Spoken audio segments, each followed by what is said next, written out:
on the page, on the post, humanism, and a lot of people don't have a clear understanding of what that is, and also how humanism is being practiced, and also what the role of International Humanist and Ethical Union is.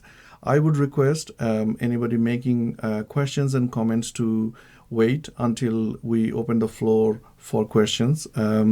Let's hear from Bob Churchil first, and then after around, say, 40-45 minutes, we will go into discussion, and we will invite comments and questions from audiences.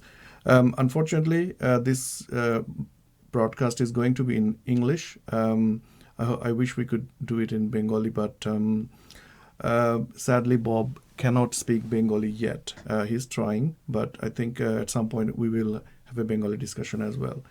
So without further ado, we are bringing in Bob. Hi, Bob. How are you doing? Hi, Arif. I'm good. Thank you very much. As customary, I'm going to do a quick test to see if we can hear from you. Bob. Hi, Bob. How are you doing?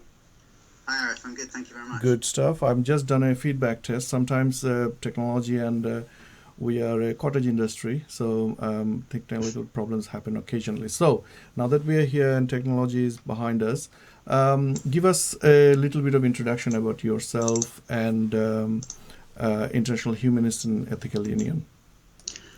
Sure. So I'm the Director of Communications at the International Humanist and Ethical Union, which is quite a long phrase, obviously, but we shorten it to IHEU, or the IHEU, and it's an organization that's been going since 1952.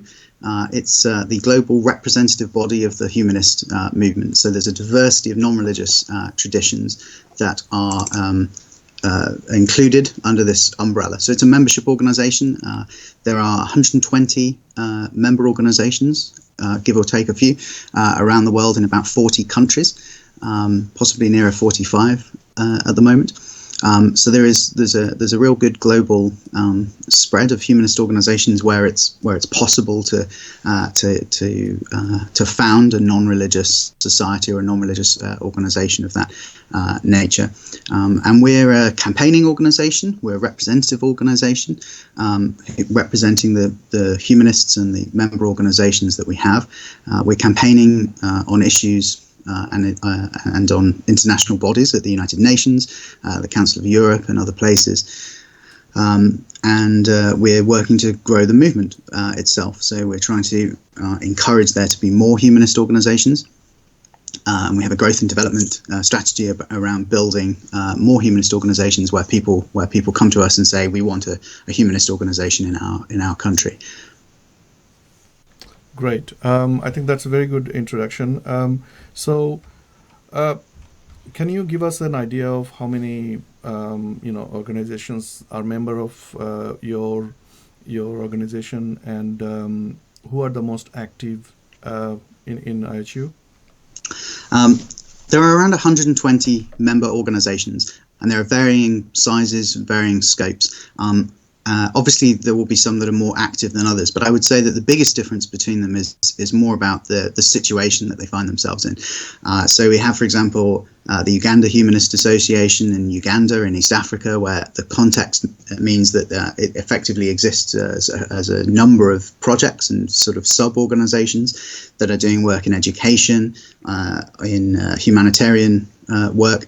And then we have organizations like the Norwegian Humanist Association, and the British Humanist Association, the American Humanist Association in the West and the sort of global North, where very often there are battles of secularism being fought. They're campaigning organizations. They may be, in the case of the UK, for example, the British Humanist Association is running humanist ceremonies, so it does humanist weddings and funerals.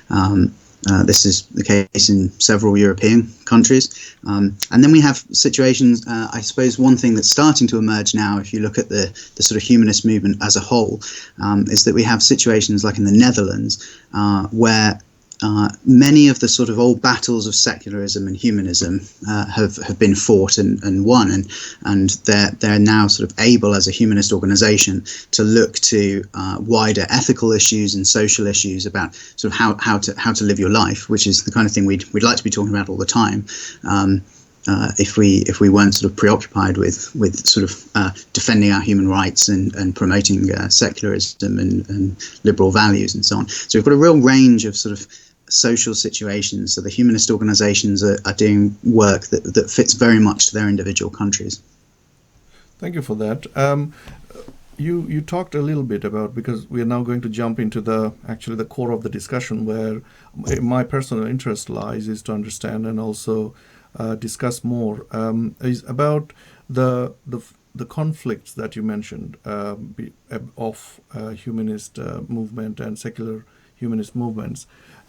Before we go there, I just wanted you to, if you can, for my usual audience, which are generally Bengali people, and the concept of humanism, it's difficult for us to kind of explain and interpret in our own language of lately. But if you can give us a brief overview of what humanism is actually, and Sure. how and why actually IHEU wants to promote it, and why does it matter? If you can give us a brief idea about that.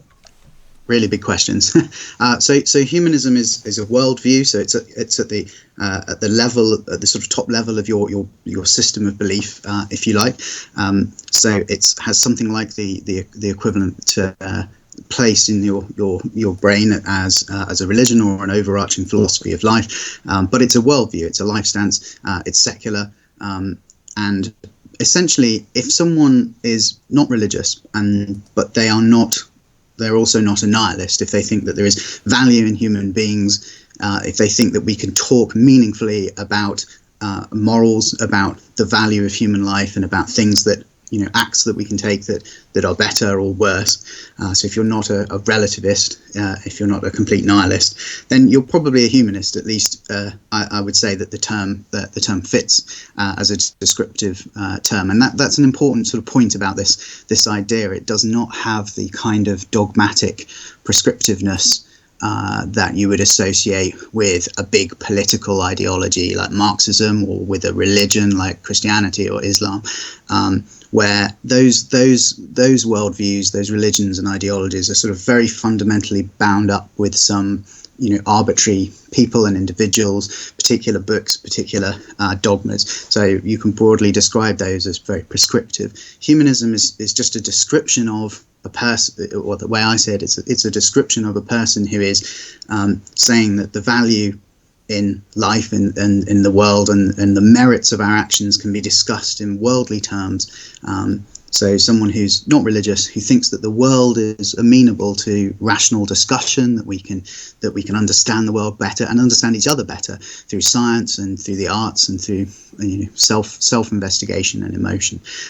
So I think many people in the world who are already questioning, or have already left the religion that they might have been raised up in, as we see many countries around the world secularizing several European countries, that the majority of the population are now non-religious, and most of those people believe that there is a sort of a reality to our moral interactions, that it does matter what you do. So I would say that they are in a very broad sense humanist, and that sort of brings us on to your second question about why it's important. I think it's one of the sort of great sort of tragedies and mistakes of history is that we've spent a very long time telling ourselves that without God, and if you don't do it my very specific way, if you don't believe in my very specific God and do it my very specific way, then there's something wrong with you, and there's something wrong with your view of the universe. That means that you can't possibly value other human beings, and you have no basis for moral action and so on. So I think that's a huge mistake that humanism corrects. It locates what it is to be good and human value at the human level and between us here in this world now.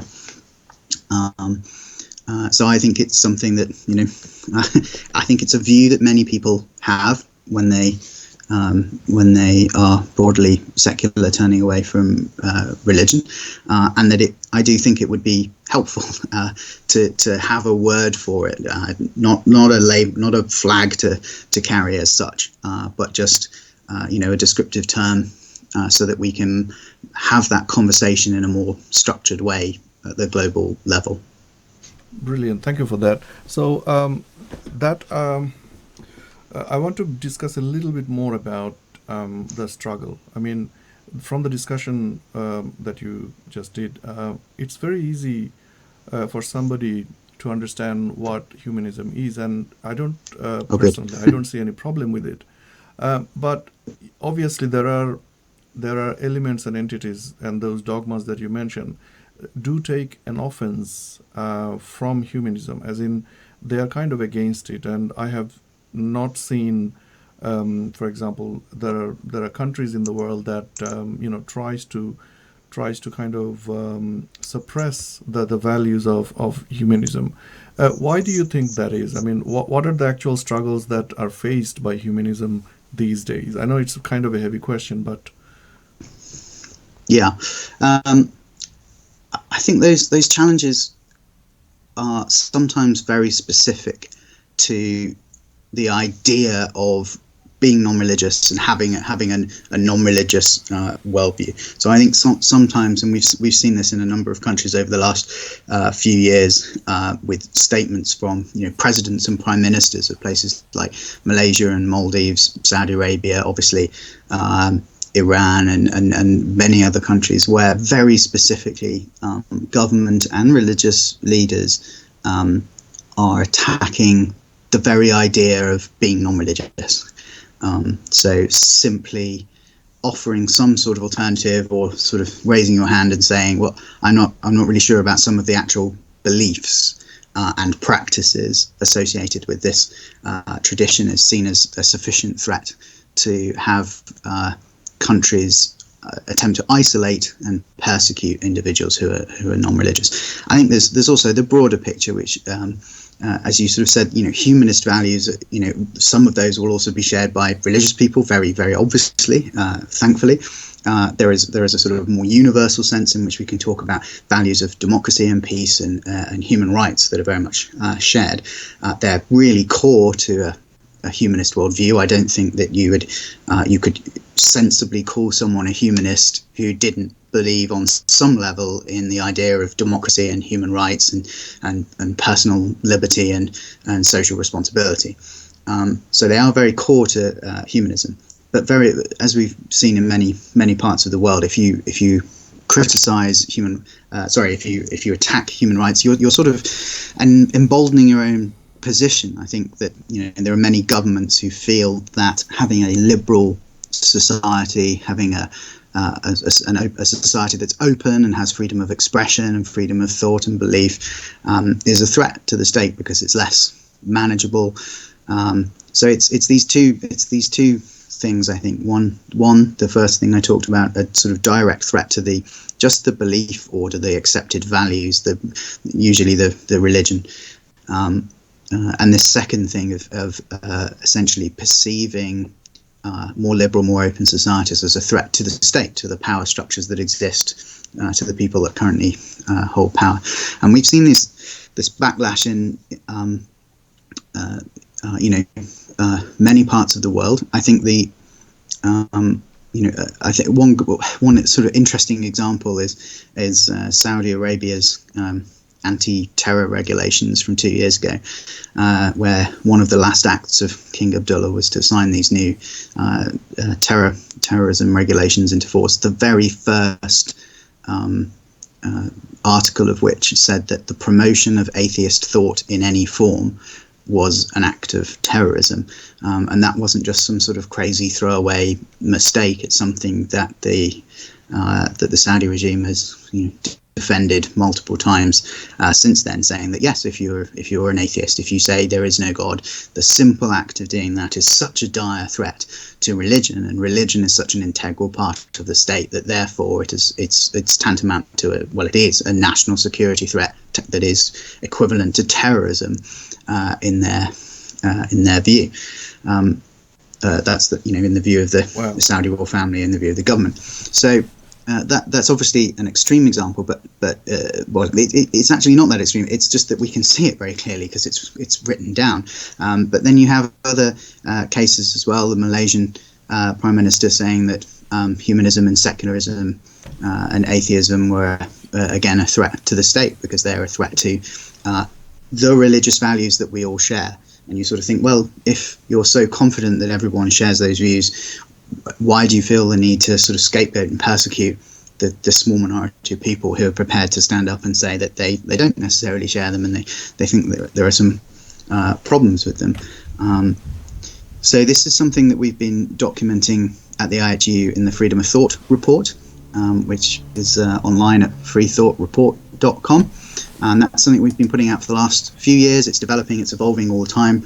And that's an attempt by us as a movement, along with many of our member organizations and volunteers from around the world, to document the ways in which usually states, but also non-state actors, militant groups, and religious extremist groups are persecuting and discriminating against the non-religious very specifically. And we think it's the first report of its kind that's done that, that's gone out of its way to look just at that issue as its remit. So we're looking primarily at issues around kind of freedom of thought and expression, and how restrictions on that are used, are violations against the non-religious. But also we're including things like family law, where you have many countries where being an atheist is sort of completely unrecognized, to the point that if you declared yourself an atheist, you could lose custody of your children. It'd be grounds for divorce in and of itself.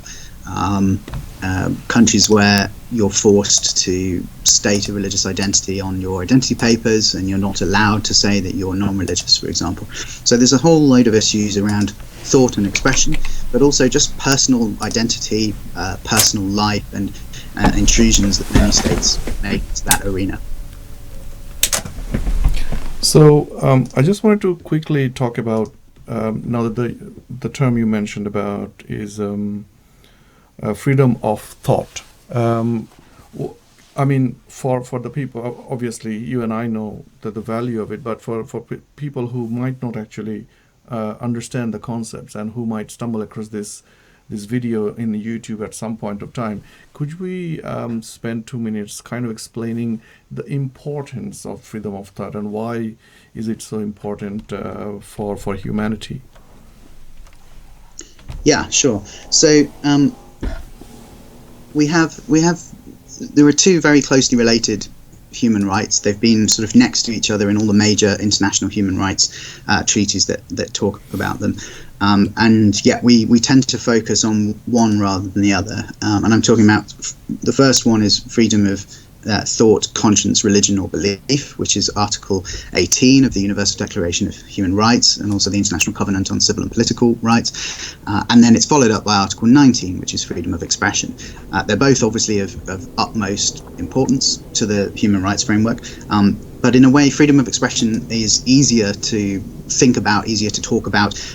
It's more obvious that when someone says something than when someone merely thinks something in their mind or believes something. So freedom of thought and belief is often sort of missed out of that equation, and not seen. But it's actually of the rights, it's generally thought of. I recognise this is getting a bit theoretical, but I'll sort of come back to something more practical in a minute. No, theoretical is important, because who knows? Yeah, who sure, might want that. It is. So the freedom of thought, conscience, religion, or belief is our right to think for ourselves, not to be coerced, and to come to our own minds. So, for example, something that might be a violation of your freedom of thought, conscience, religion, or belief would be if someone removed all the possibilities from the world of you finding out about other beliefs. So so we're sort of reconceiving it here as it's not just an attack on someone expressing something, and it's about your right to actually hear it, and your right to think of to come to your own conclusions about the world. So severely limiting someone's information would be a kind of an attack on their freedom to come to their own thoughts, beliefs, and conscience, and so on. It's at that level where it's just about what I think, what I believe, or what you think and what you believe. This is generally seen as a fundamental right. So there's no real situation in which you can remove someone's freedom of belief, which makes sense, right? Because it's also practically very difficult unless you're trying to actually brainwash somebody. But our manifestation of that belief is another matter. So I can't say that I believe that I should be allowed to take all Arif's possessions from his house because I'm more important or something. Like if I declared that was my fundamental conviction or religion, no court in any country, one would hope, would say that yes, well, Bob's freedom of belief comes before Arif's right to control his own property and have his own privacy and so on. So you can have your belief, right? You can talk about it. You can right, say so I want it, belief, but as long as you don't act on it, right? Then you don't as long cross as the not border. Yeah, by stealing all your stuff. So so there's an important distinction, but it is a fundamental right at the level about thought and belief. So violations of it will include things like failure to or taking away someone's possibilities, like if you effectively try and brainwash them through a sort of coercive education system or a coercive system of indoctrination where you inculcate with no freedom of belief at all at any stage or age in your education to come to any other alternative view. And I think to come back to that sort of more practical issue, I think people are often very familiar. Well, people who are interested enough to be listening to this broadcast are probably sort of more familiar with the idea of blasphemy laws as an impingement on freedom of expression, which they are absolutely, and they're one of the things that we campaign against. But they're sort of less familiar sometimes with the idea of apostasy laws, the fact that there are still so many of them. These are laws against your right to believe differently, to say, I'm going to change from the religion of my birth or the religion that I was brought up in, my family religion rather, and I'm going to convert to another religion or leave religion altogether. I'm going to be a humanist or atheist or whatever. And those laws are widespread. There are 12 countries in the world that through one court or other, usually the national law, can put you to death for apostasy. It's on statute or in Sharia courts which are implemented. So that right to apostasy, that right to change your mind, should be utterly fundamental. So we're not talking here about the manifestation of it, that merely having it in your heart, as it were, is enough in these countries that have these laws to prosecute someone. So it really is a very clear. You can't get a clearer violation of a human right than you're supposed to have freedom of thought, but you're told that what you think is so bad and so wrong just because it's different from what you were brought up with, that the state has the right to put you to death, or the Sharia court has the right to put you to death.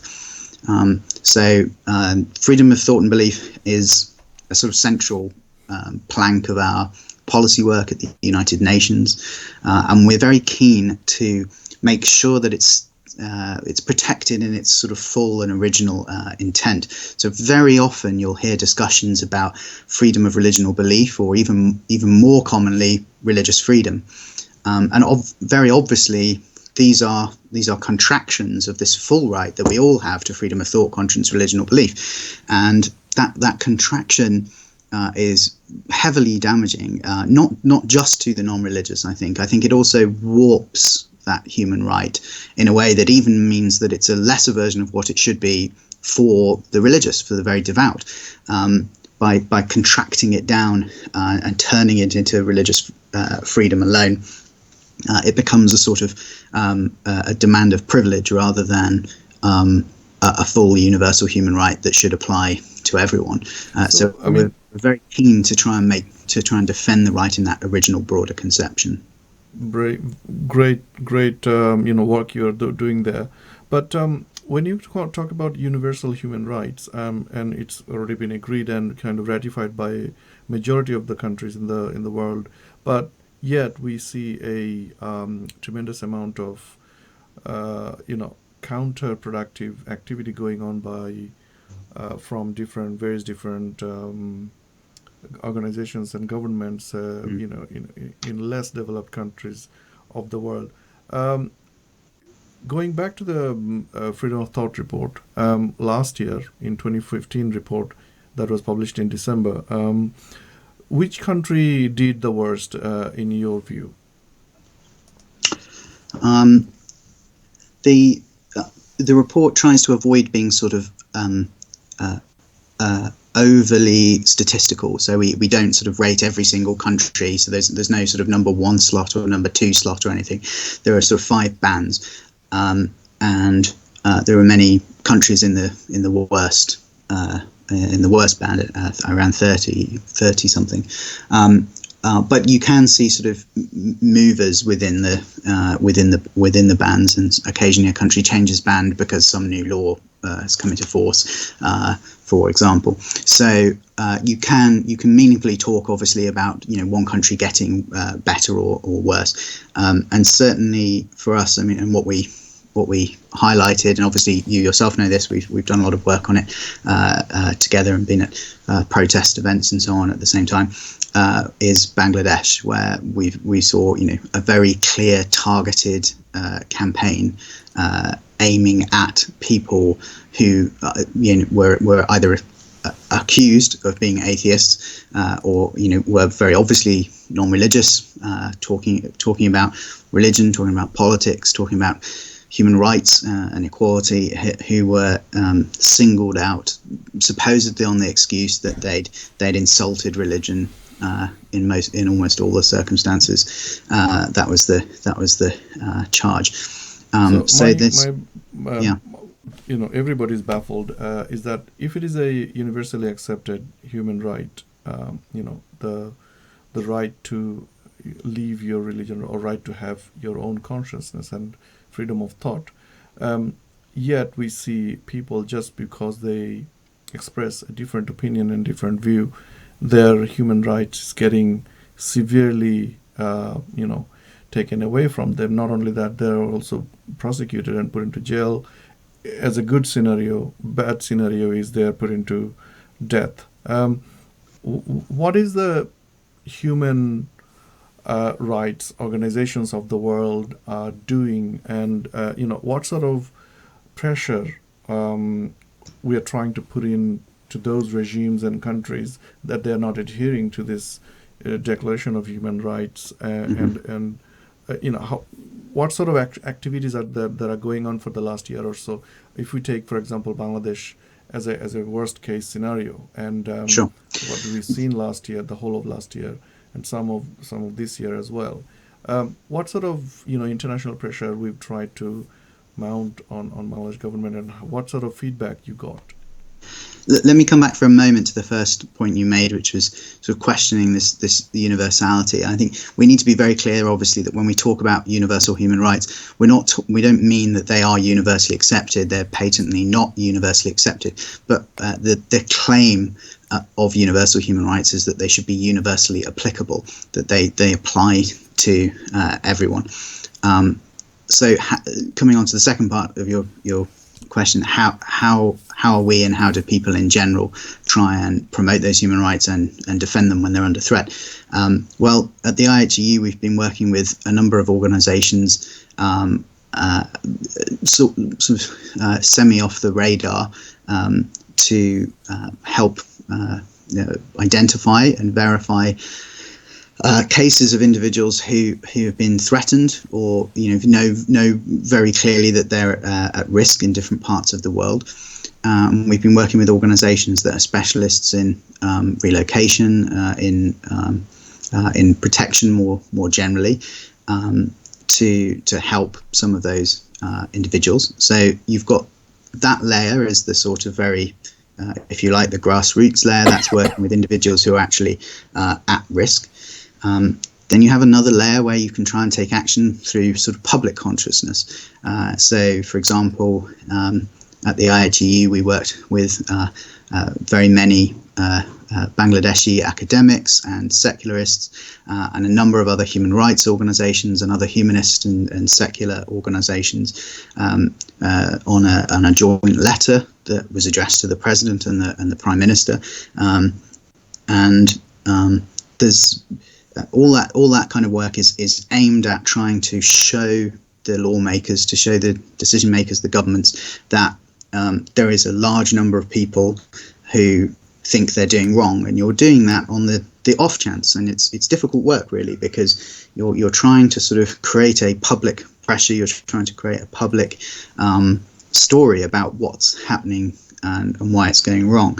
But it's, no government and no president, or very rarely anyway, is ever going to stand up and say, I got one particular letter, or there was one particular petition, or there was one particular call from another country that changed our minds, and now we're going to change what we're doing. We're not expecting that, but have you seen any kind of feedback or any kind of positive feedback because of the activities that the rest of the humanity is trying to do?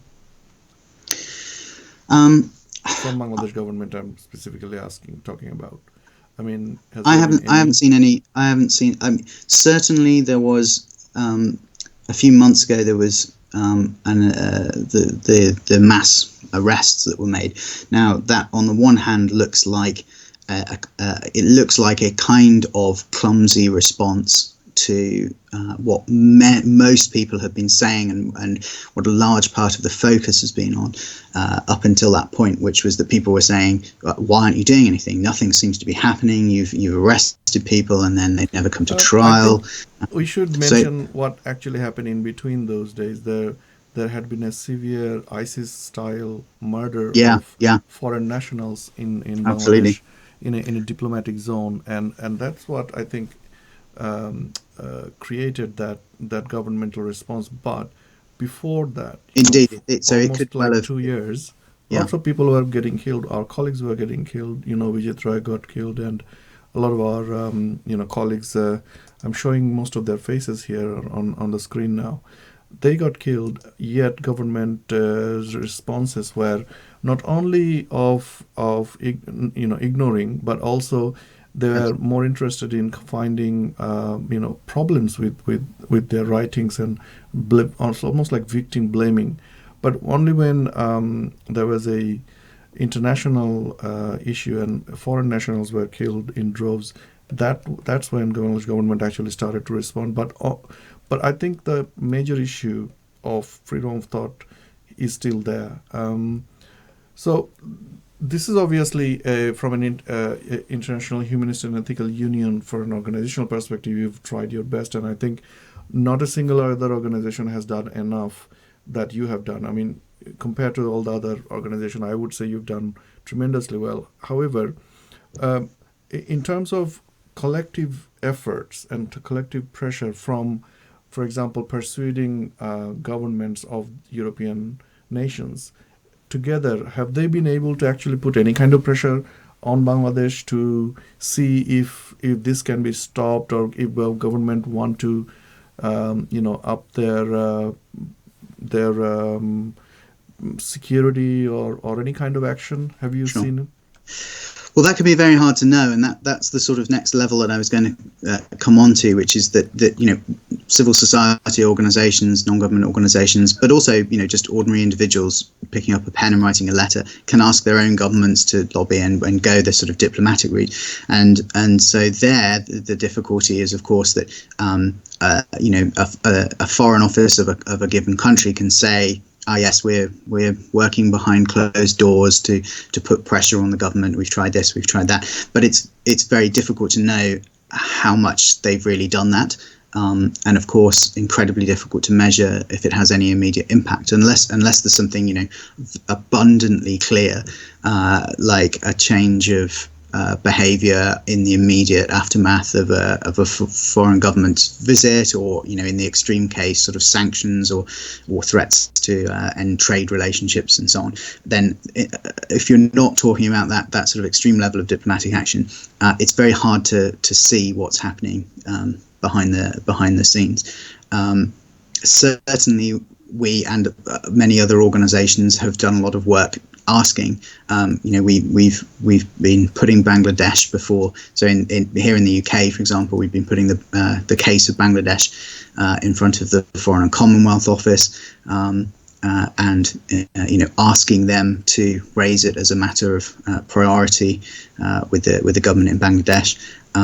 And you can be given assurances in those kind of situations sometimes that yes, we've talked about it, but it can be very difficult to measure or quantify how much has really been done. I don't. In a sense, it has to be that way, because many nations, the government won't respond at a point where public pressure is at its highest. Actually, where if it feels like they are that something is being demanded of them, especially from outside, then sometimes that will make them even more resistant. Relation between governments and, for example, economic entities, everybody has leverage and everybody has something to bargain with. If United Kingdom or, for example, European Union really wanted Bangladesh to, protect the bloggers or protect the freedom of thought or human rights, they could have imposed, at least threatened Bangladesh to impose sanctions and other stuff. I don't think there has been any, not even close to this sort of economic measures were taken, right? I mean, have you heard of it? No, they haven't. And I think, sanctions are that sort of last resort that, and I'm not necessarily saying I, agree with this, but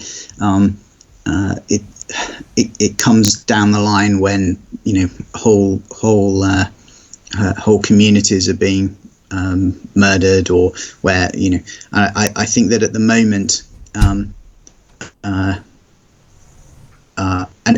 think that at the moment an attempt to make it to try and push other states into sort of sanctions would just fail. It's just not politically realistic, rightly or wrongly, to go to that level. I think sometimes if a state feels like it's being made a pariah and told that you're now sort of we can't really talk to you anymore, and so on. And if you cut off ties and you bring the worst sanctions that you can, then they will sort of shut down because now the bridges are burnt and there is no more leverage. So I don't know if making that call would be the right call to make, but certainly we have to. As an argument that can be said. However, I mean, if a third world country like Bangladesh or Malaysia or other countries fear the being alone, and they would want to keep relations with more active nations, would they not kind of try to be compliant, and the pressure would actually be useful? I mean, if we don't try, it's never going to have any effect, would it? Oh, absolutely. We have to try and bring pressure. I think there's just different mechanisms and different means and ways. I was in Uganda in 2012 when there was a conference in the UK, and I think the British and the American governments jointly together started talking about either cutting or completely ending aid to the country over the issue of LGBTI human rights, over the anti-gay legislation that they were discussing and trying to pass on, and this had an immediate kind of headline impact in the media in Uganda. It had a political impact, and it was not sort of people rolling over and saying, yes, well, we must comply. It was very much sort of shut down the debate. It had people saying saying, oh, the West cares more about a few gay people than all the people that will suffer as a result of the end of aid. It had them saying, well, this is a bullying tactic. I thought we were supposed to be in an open international relationship situation where we can do diplomacy together. Again, I'm not necessarily saying that it's wrong in principle to start saying that when you cross certain lines you have to see an end to certain relationships, trade relationships or whatever, or aid relationships and so on. but at the same time, it's not as simple as thinking that it can't backfire, that it can't have a negative consequence. And indeed, what we saw a year or two later in Uganda was, the anti-gay bill that was being discussed at the time got signed into law. Anyway, it was subsequently thrown out by the Supreme Court, but the government itself became, I think, more entrenched after the threat to cut aid. So I 100% agree that we as civil society organizations have to be pressuring governments around the world to put pressure on governments that are not compliant with human rights law, human rights legislation. We have to be highlighting these cases. We have to be asking for change. What I'm trying but the to exact say, tools, the exact things that you ask for have to be very carefully thought out. And if you leave understandable. something What I'm trying to caged, say, Bob, then is that there has to be, we can write letters all year long, and we can protest, and we can write blogs and everything. But end of the day, if we don't have any kind of leverage over the governments or whoever is behind those killings and justifying them, they are not going to stop, because so far we have seen there has nothing happened, and only when Japanese nationals, Italian nationals were being killed in Bangladesh, only then Bangladesh government became active, because I'm sure Japanese government and Italian government put some pressure on, saying what is happening, your country is becoming militant, we are going to stop doing stuff. And a lot of countries actually took actions. For example, not directly, but businesses started closing businesses in Bangladesh. Businesses stopped placing orders for export items in Bangladesh, and that must have had a long-term effect. But I think it does. And the year before as well, there was the Australian cricket team cancelling its tour. I know that was a big talking point. That was after some foreigners had been killed, and the cricket team deciding that the whole tour was insecure, and that obviously had an immediate political impact along the lines that you're talking about. But although some of it was very negative, like a lot of the media that I saw was sort of blaming the activists that were being killed for having stopped the cricket tour, in effect. It can be difficult to predict exactly how it plays out. But I agree with you, of course, that we have to find ways to make the impact felt, and to make the sort of displeasure of the international community felt. I think one of our big problems in international relations as a whole is the weakness of the formal mechanisms that we have to do that. We have a Human Rights Council that's supposed to contain members that uphold the highest standards of human rights. That was in the original wording. And yet we see many members on it who are, amongst the worst human rights violators and abusers. And by a sort of mutually assured destruction amongst the members, they never seem to be able to take any real action to do anything about the states that are violating rights. So I think, you're right. We have to find these mechanisms and put these pressures and ask governments elsewhere to make them.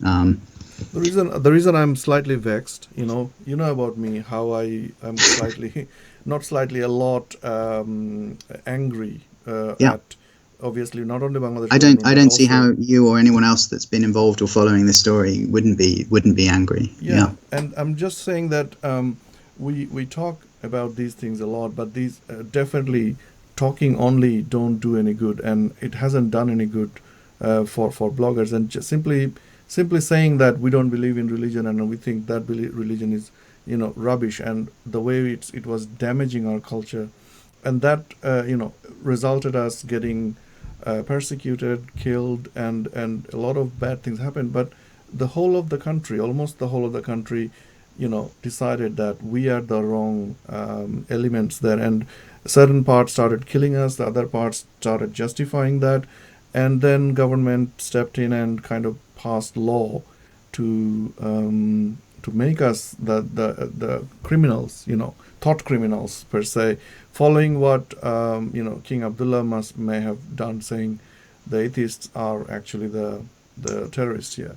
And what I'm trying to actually get to is that I think the reason, this is my opinion, I think the reason all these Islamist nations don't worry too much about international pressure, because they have this huge ally supporting them, which is Saudi Arabia, and they must get some sort of support from them. And that's my opinion. And a lot of people may not agree with me, but I think the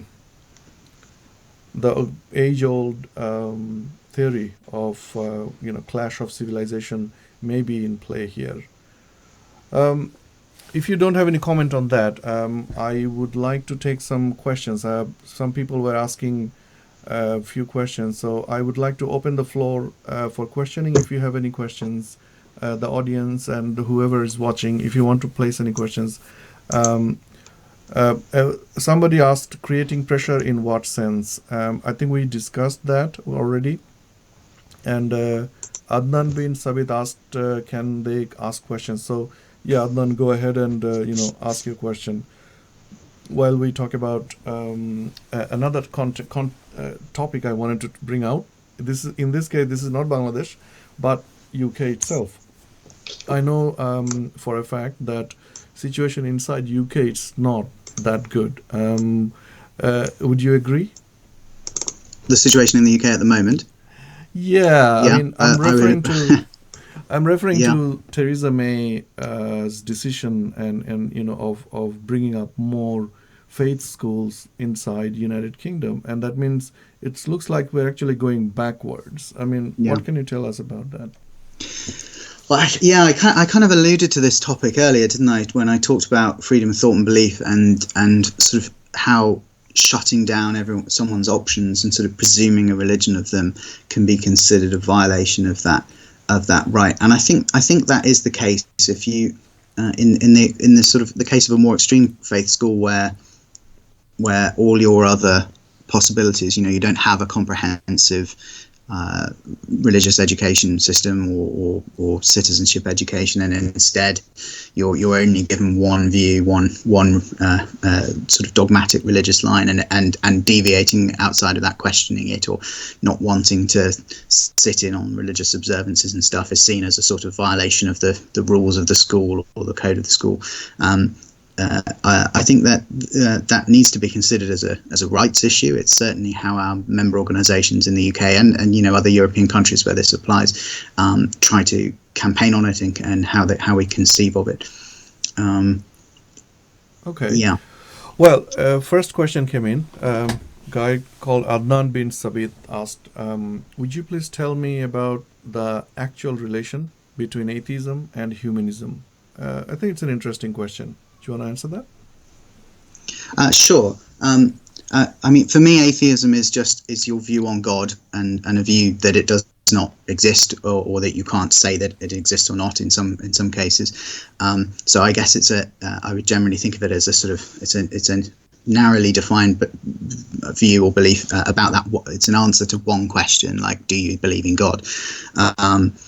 Whereas humanism is a sort of broader worldview, of which atheism is one sort of plank. Or there are other views within that. There are atheists and agnostics who have slightly different views. But generally speaking, today when people talk about humanism, they tend to mean something that is naturalistic, that is non-theistic, where at the very least you think that talk about God is sort of epistemologically, philosophically undecidable or meaningless, but where certainly most people that I talk to that seem to identify humanist seem to have the stronger view that it's meaningful enough, this talk about God, to say that there isn't one. So humanism. We used to use the term secular humanism, and I think it's fair to say, broadly speaking, that the secular these days is just sort of assumed in humanism for most groups and most people, and that's sort of where the word has evolved, so it's become inherently non-religious, and I think there's a very good reason for that. There were, and there still are, I'm sure, but there was initially, in the 19th century, you had movements towards sort of Christian humanism, for example, where it was people recognizing that some of the doctrines around the sort of damnation of sinners and non-believers and so on was highly problematic. It felt immoral. So people moved away. They humanized their Christianity, if you like, but they still called themselves Christian humanists. And I think the reason that the word has evolved to contain the non-religious bit sort of inherently is because that position was kind of untenable. Like once you've said, once you've sort of said, well, I'm a Christian, but I'm humanist, so I think there is a God who's the ground of all morality, but I'm humanist enough to say that I can think about it for myself, that actually I don't have to refer to what God wants all the time or what God desires or what it says in this book. I can do it myself. Once you've opened that humanist door, you keep journeying through it, and then the religious baggage sort of falls away behind it. So I think it was very natural for humanism to move towards a more naturalistic view as opposed to a supernatural or a divine view of the world, that there's something fundamentally unstable about the idea of a religious humanism. That's a fascinating it'd be like being a liberal actually. Conservative or something like that. I don't know. It's sort of like once you or a progressive conservative. Once you open the door, you realise that the concept doesn't sort of hold up on its own. And humanism, so it's about the here and now, and it's about the value in the human being and other sentient life as well. I don't think you can kind of really hold a humanist view and still believe that actually we're made in God's image, or that's where we get our value from. Humanism is about saying we don't need that. We don't need that God. So yeah, that's Totally why agree. I think it's evolved that way. The second question, Tom McCausland, if I'm pronouncing it properly, is saying, as a humanist, what's your view regarding of murder of rationalist Kalbagri by Hindu extremists in India? Should this be treated differently from murder of bloggers in Bangladesh by Islamists? Sure, no, absolutely not. And we've been following the situation in India as well. I know that there have been at least 3 men that called themselves rationalists who've been killed in the last few years. The first of which, Narendra Dabolkar, was involved with one of our member organisations in India. And unlike in say Bangladesh or Pakistan, there's been enough, or has in the past been enough sort of liberty for people to create rationalist and free thought and humanist and atheist groups. And one of our oldest member organizations at IHEU is called the Atheist Centre, and has been around and has a huge number of people involved with it, and has been around for decades. Our attention came to the murder of Narendra Dabolkar a couple of years ago. I think it was 2013 in the summer. And he was all of the rationalist murders in India have had a similar pattern of men arriving on motorbikes and shooting people dead. So they sort of conform to a pattern in the same way that the Bangladesh blogger murders have a sort of modus operandi. And Narendra Dabolkar had been working on issues around an anti-superstition law at the time. He was obviously a sort of challenge to some of the Hinduvata, Hindu nationalist that was at the time sort of creeping in.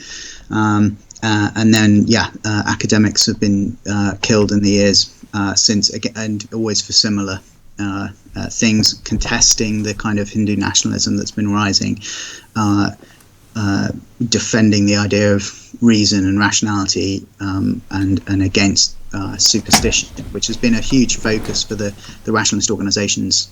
You're absolutely right. In I mean, India. Hindu fundamentalism and the rise has got characteristics of the same that we see in extremist, Muslim or Islamic kind of So it's really worrying.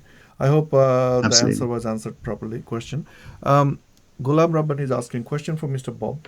UK is heading towards a dangerous place for free thinkers. This is not a phobia, but seems to be a fact that the country is encouraging fundamentalists to grow. What is your view on this? I personally don't understand his question, but I'll let you answer if you want to. Well, I mean, you talked before about this move towards increasing numbers of faith schools with increasing powers. I think is important as well, and wherever, if you can look at a country and if 95% of its schooling is heavily religious, then obviously that's going to and if it's dogmatic and it's teaching people this is the only way, then of course you're going to produce a generation of fundamentalists. I think it's unclear at this time exactly how strongly powers will be in some of these new schools. It's unlikely, I think, where we are that suddenly religious schools are going to start being the sort of Christian equivalent of madrasas in the UK at the moment. But one of the things that they're doing, which I think is very, very socially risky, is increasing the faith schools' powers to discriminate on admissions. So in that kind of scenario, regardless of whether the school has more power to sort of indoctrinate pupils, it's certainly, if 100% of the school now, rather than say 50% of it, is of one religion and is told that they're of that one religion and they belong to it, then that can only narrow minds, I think. Certainly our members in the UK, the British Humanist Association and the National Secular Society, want to see schools that are open to all, that don't discriminate on their admissions. And I think that it may not be fundamentalism, but I think it just about answers the question there. My question is, do you think the activism that British Humanist Association is doing and National Secular Society is doing would be able to put any pressure on Theresa May's government or any government to come in future? Yeah, absolutely, definitely. I mean, certainly I've seen, I'm not involved with this work directly, obviously. I work for the International Humanist and Ethical Union, not one of those member organisations. But certainly over the last few years, the government has been trying to shut down some of the actions and complaints that the organisations have made. There were legal cases brought by the British Humanist Association that the government resisted. It was around issues to do with admissions of schools, and essentially there was, I think the BHA had produced evidence that the law wasn't being followed, and rather than sort of just concede that was clearly the case and take action, the government tried to resist it. You'll have to invite someone from the BHA on or wherever to talk about that in more detail. I would like to do that at some point, actually, to be honest, because I'm quite interested. Yeah, it's a very interesting situation. Yeah, last few years I have seen in inside England a lot of, for example, in the Midlands, in Birmingham and in other places, a lot of Muslim or Islamic schools were scrutinized because of their admissions policy, and not also that, but also councils were converting their public schools into more and more Islamic schools, and a lot of activities has taken in that regard. But it looks like if the Christian schools start doing similar things, then the Muslim school will get more opportunity to do their business. They will say, we haven't done anything wrong, so we're going to continue doing that bit. Yeah, certainly you see that. I remember talking about, I think it was about the opening of, I think it was the first Buddhist faith school in the country. This was about 8 years ago, and seeing that as a sort of response to other schools around them sort of shutting their doors in effect, and everyone suddenly wants to demand their own school. And I think that there's two very obvious problems. One, by doing that, you stop social mixing between different families different belief backgrounds. And obviously, you sort of narrow the educational context for the school, for the individual child. And for me, it's a very strong principle. It's in the Convention on the Rights of the Child, so it's something that we should all know and we should all agree on and campaign on the basis of, which is that, generally speaking, if there's a clash of rights between a parent, like there is an idea that parents have a right to raise their children under a given belief, and a child, and there's an idea that children have the right to form their own beliefs and to come at the world with fresh eyes without sort of coercion.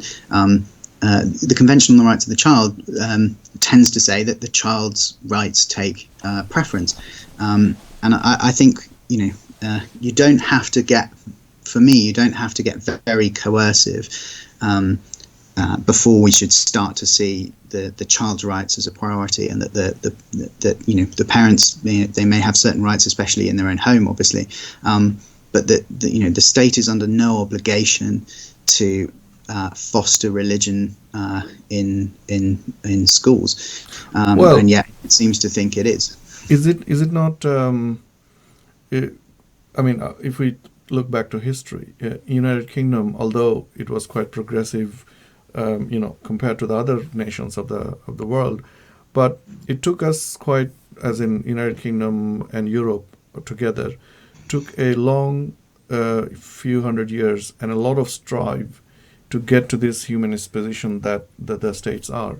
Do you see any potential for that rolling back, and then even European Union or United Kingdom or United States becoming like a Saudi Arabian country where, countries are defined and children are taught more and more, theocratic education, and they everything that Bangladesh and Saudi Arabia has done. Do you see that actually coming back to Europe and kind of haunting it, and then bringing the whole world down to a religious life?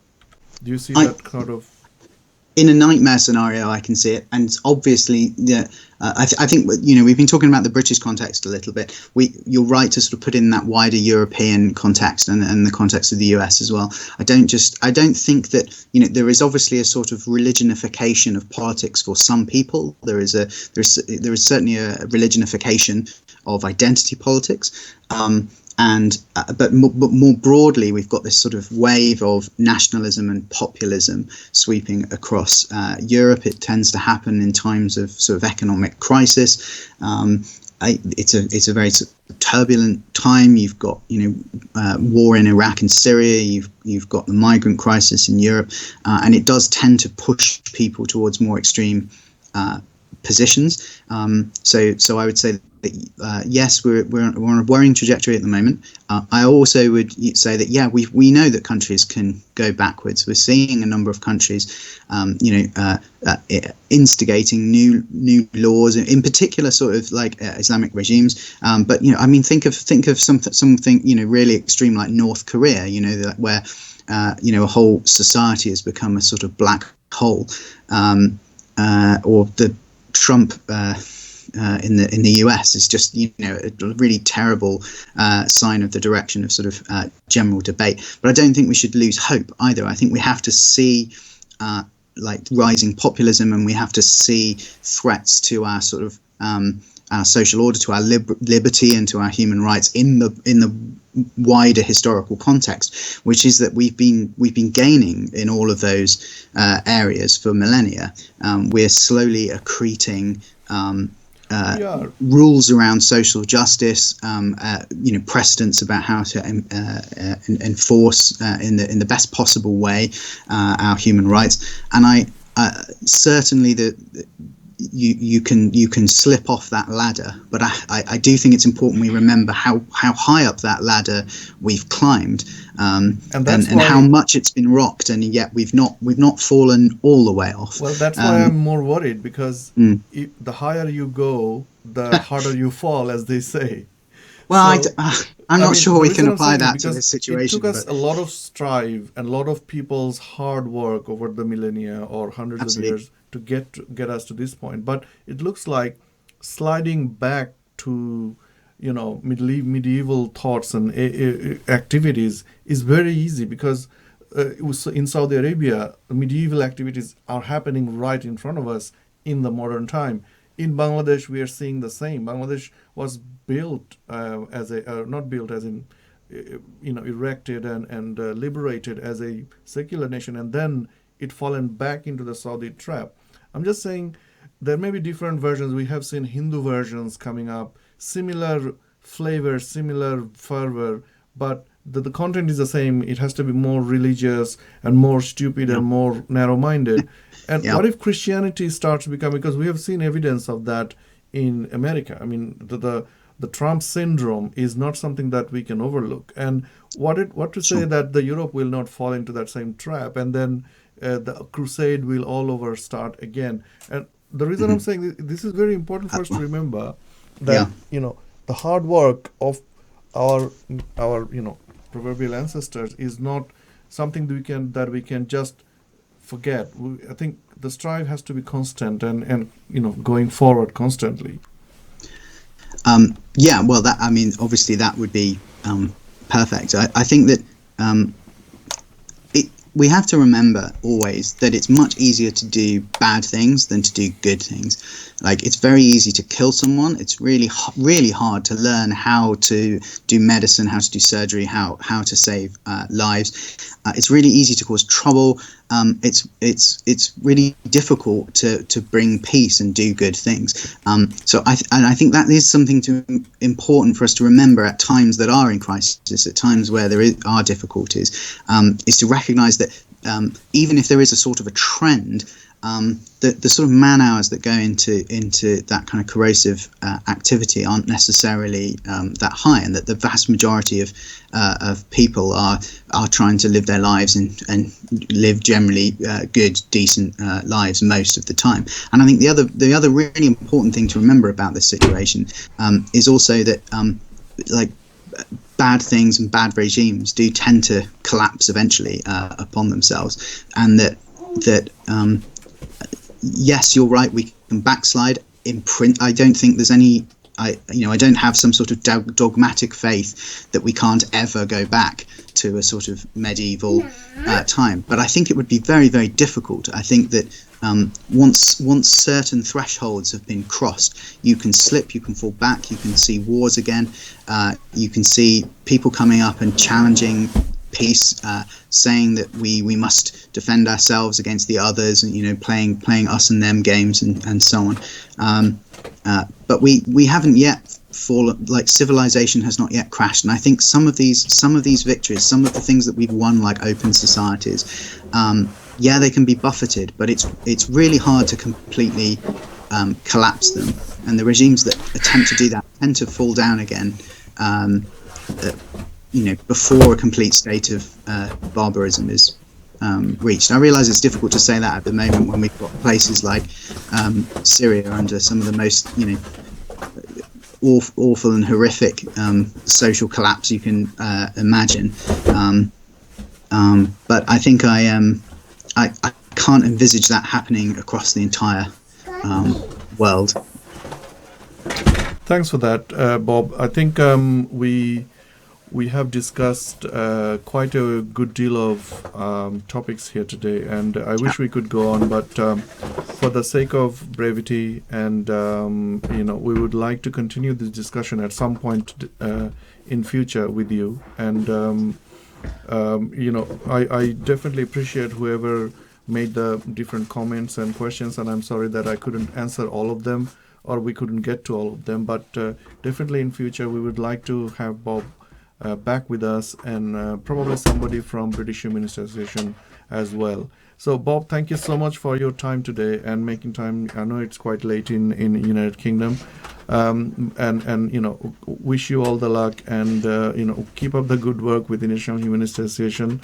And this video, I will add the link to IHEU for all of us to go and subscribe to their Facebook page and Twitter feed, so that we can be aware of what they're doing, and whatever help and support we can provide organizations like International Humanist and Ethical Union and Bob Churchill, and the great work that they do. For example, publishing of the Freedom of Thought report, and soon the report will be, I hear, will be online, and we can use that as a guidance marker of how the world is doing. So right now, this is Arif Rahman taking. We're gonna say goodbye for tonight, and wherever you are, stay safe, stay well, and until next time, goodbye.